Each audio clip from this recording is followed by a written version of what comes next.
When we become part of the faith community, we often come with a wish to open our hearts and minds to new people and experiences. In many spiritual traditions, this openness is often considered to be an opening of the doors of our hearts. Linda Susan Ulrich speaks to how we might shape an opening of our lives to others, even in a world when tragedy makes us fearful. Open up the doors. Push on looming wooden arches embroidered with ironwork.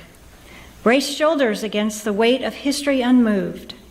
Slough off the musty smell of unused joy and stored up sorrow. Knock rust off the hinges if you have to, and let your breath precede you inside. Open the doors more. Make room for a shaft of sunlight to cross the threshold. Give the dust motes something to dance about. Peek through a single slice of possibility and name even the half-hidden truths you see. Open the doors wider still. Pour yourself through the gap. Strut or sneak or sidle as suits you best. Cleanse whatever scrapes catch your skin and bind up the wounds that keep you from entering whole. Open the doors as far as they will go. Draw on the strength of the stones beneath you. Ground yourself in a firm sense of who you are. Stand as a beacon welcoming the next seeker, and shine far beyond the lintel and sill. Open all that you are. Heighten and deepen your connections to the world around you. Broaden your definition of neighbor. Grow into the largest target for grace that you can muster, and pray to become a gateway for even greater love and compassion. Open up the doors, my friends, lest we keep the stranger out and condemn ourselves to prisons of our own making. I want to start by thanking you for that lovely music. It was beautiful. And Terry, I could probably just kind of put aside my words, because the prayer that you shared following the joys and concerns captured a lot of what I want to share with you all today. I want to thank all of you for being here and for inviting me to be here. We had a wonderful, lively activity yesterday as we worked to refresh the Covenant Group program that you all have here. We've all been newcomers someplace at some time, and actually venture a guess, and maybe even show a hand. Is there anyone in here today that was born and raised a Unitarian Universalist? 2. That's actually statistically pretty good for the number of people here. Kathy Gilchrist is teaching There today. we go. There we go. So the rest of us, myself included, we are all what is called come-inners. And we've joined this faith, or this congregation, coming in later in life out of our traditions of faith that we were raised with. What brought us to this congregation? I know that we didn't come here to, nothing personal, join the Building and Grounds Committee. We didn't come here to do the dishes. We didn't come here to do the books. People who do come here nowadays come here pretty well prepared. They've perhaps gone to Belief-O-Matic, to the BeliefNet.com and done the Belief-O-Matic quiz. I don't know if you've done that. 98% Unitarian Universalist. People have also researched this congregation before they've come here, looking for reviews on Yelp or on Facebook. I'm totally serious. And they come here after they've looked at your website and they've read every page. And I don't know if members actually have read every page on the website. They look for pictures of people who look like themselves. So people who come to this fellowship are carrying what Reverend Glenn Turner calls hurts and hopes. They don't come to listen to a lecture. They come here for support. They may come here for support for social justice or to explore their spirituality. But they stay because of connection. They stay because of community. Programs like the Covenant groups provide an avenue for people to do just this, to connect. So the key thing that happens in many UU congregations is just this, the Sunday worship. But you all are sitting there, and maybe you're making eye contact with me and you're nodding your heads. But this is more of a passive activity. The Covenant group programs really work to build connections with individuals. They provide an opportunity for individuals to listen, to reflect, to go deeply in exploring their own thoughts, their own ideas, their own beliefs, their own values. They share and they're heard. When we talk about being a welcoming congregation, and I'm using the small w, it means more than just opening our doors, shaking another person's hand. Becoming welcoming calls on us to set an additional place at that figurative table. It calls on us to anticipate that there is another one out there, another person who belongs here, who is seeking community, who's looking for inspiration, for hoping for friends who have shared values, wanting support in their spiritual journey. We as a faith community need to provide places for others to come in, to settle down, and to become a part of us. There's this concept of shared ministry. It recognizes that not even a fabulous minister like Terry Bailoff can do all of the welcoming and can do all of the caring and all of the connecting for the people in a congregation. In shared ministry, those of us who are sitting in the pews are also responsible for being open to newcomers by opening our hearts and by opening our minds to the possibilities that these people who come through our doors bring with them.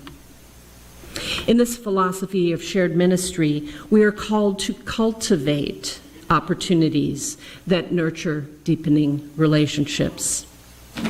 This attitude recognizes that each of us have a responsibility to take care of each other. If someone you know isn't here today, it calls on you, the concept of shared ministry calls on you to call them. I missed you. Where were you? Are you okay?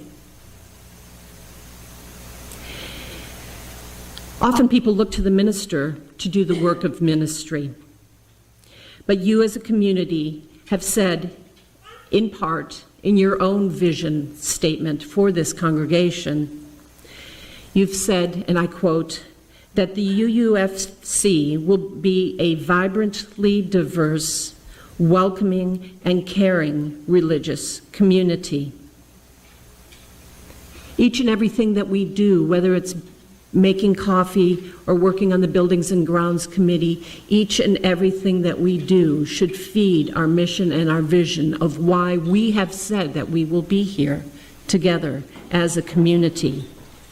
And you are doing a lot of this already. I'm just here to knock on the door and remind you. We are all called to do this, and the Covenant Group program is a very important way that you are setting the table to meet that vision, to become caring, welcoming, and a diverse community. In the poem that Michelle read to you earlier, called Open Doors, the author drew a beautiful metaphor on welcoming. Being welcoming, that can be difficult. As she described, pushing the heaviness in making changes in how we do things. And believe it or not, I am an introvert. And so standing in front of you or going up to someone and shaking their hand or welcoming them, It's not easy for someone who identifies as an introvert. But as Linda Susan Ulrich said, you simply brace your shoulders against the weight of history unmoved. Yep, that's me getting stuck and being afraid not to move forward. And as I read that to myself, I recognized that she encouraged me just to breathe and to fluff my hair and to move forward and to try those things that I might be fearful to do. When we take the chance on ourselves and open those doors of our hearts and of our minds, we are better able to gain that, what she called, peak towards possibility, opening ourselves up to half-hidden truths.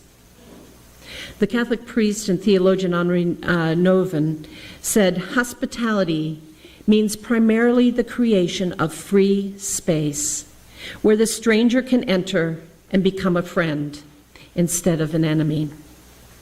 Hospitality is not to change people, but to offer a space where change can take place. It is not to bring men and women over to our side, but to offer freedom not disturbed by dividing lines. Opening our doors to a stranger, both figuratively and literally, it has become increasingly wrought with concern. In our country, there is talk about building a wall between us and Mexico. In Hungary, they actually built a chain link fence to keep out the refugees that were surging towards their borders. There have been shootings in parking lots and in schools and in workplaces throughout the United States. And in our own denomination, in 2008, at the Tennessee Valley Unitarian Universalist Church, they were struck by a shooter. On the one-year anniversary of this shooting, their minister wrote in the UU World that his congregation decided very quickly not to even stop, but to move forward. And that very next weekend, the very next Sunday, they rededicated their sanctuary. We all have the choice in how we face our fears, and this congregation chose, the UUC chose not to not to let the act of violence define them. Following an act of violence, often people will circle the wagons, close ourselves in. And just recently in New York, following another act of terrorism there, they went through with having the marathon the next day. And people interviewed on the streets would say that if we didn't do that, we would let evil win. They too did not want to be defined by that tragedy. So with that said, I know that your board, and there's a little write-up about it in your order of service, your board is in the process of defining policy and procedures to create a safe sanctuary here for all. Covenant groups and all groups in your congregation need to also define what healthy boundaries are that make this place a safe space for all. This congregation's theme for the month is abundance. And whereas it may seem kind of backwards, but there is this concept within the functioning of covenant groups, and that is that concept of the empty chair. That empty chair brings abundance. The story comes from our Jewish source. It comes from the 16th century Kabbalists and the earlier work of the Zohar. And during the celebration of the Sukkot, each night a place is set at the table for one of these exalted men of Israel to take up residence with them. Collectively, these transcendent guests are known as the Ushpitzen, the Aramaic word that means guests. It's a mitzvah to invite a guest to your table. It's a good deed. Each night of Sukkot, these special guests bring a special teaching, just as a shepherd nourishes his flock. These 7 leaders nourish the believers simply through their spiritual presence. Abraham calls on us to set the table, to cultivate love. Isaac requires us to practice harmony and to work towards harmony and truth. Jacob brings to the table a call for harmony and truth, and Isaac requires us to work on self-discipline. I apologize. Moses teaches endurance and resilience. Aaron calls on us to strike the balance between splendor and humility. Joseph reminds us of the importance of connection. And David encourages us to open up to the receptiveness and to step up to leadership. I encourage you to consider inviting each of these shepherds into your hearts and into your homes in this next week. And I'd like to invite you to have an opportunity at this moment to do some reflecting and a reflection on what they can provide. So if you want to make yourself comfortable in your chair and put your feet on the floor.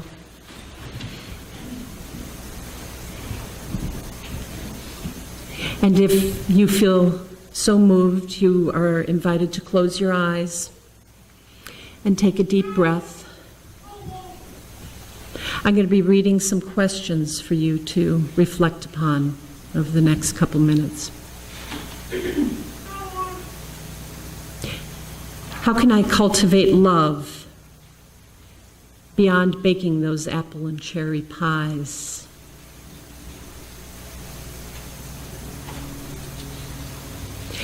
As I'm rushing about, preparing for guests to arrive,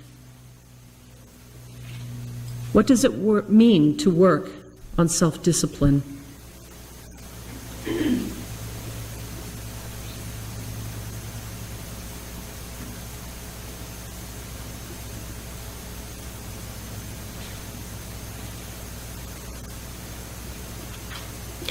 How might I support someone who is struggling? How can I pick up and carry some of the load so that they can endure?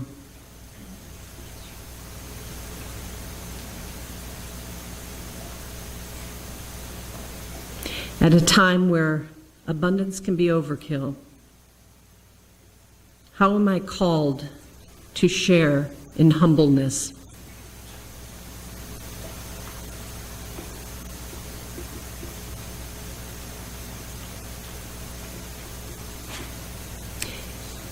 And for me, in spite of being an introvert, what can I do for another individual? How can I open myself up? How can I offer connection?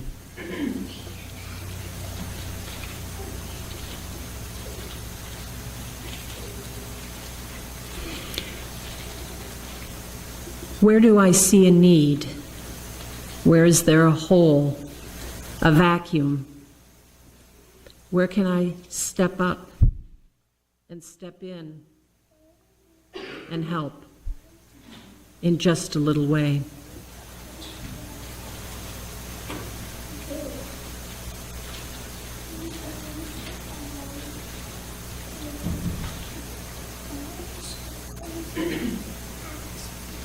Thank you.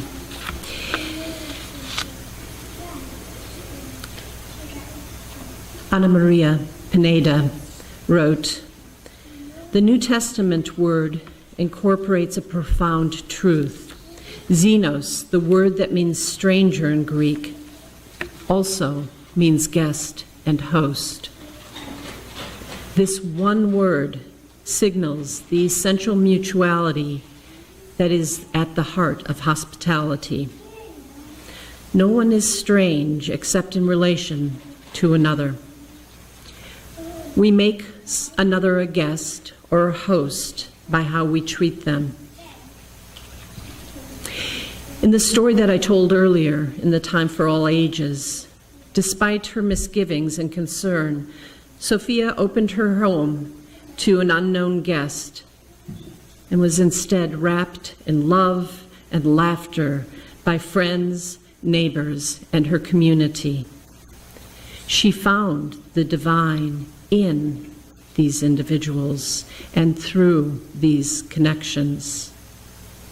And as you move into this holiday season, may you too find the divine in all of your connections. This is our first UU principle. May it be so.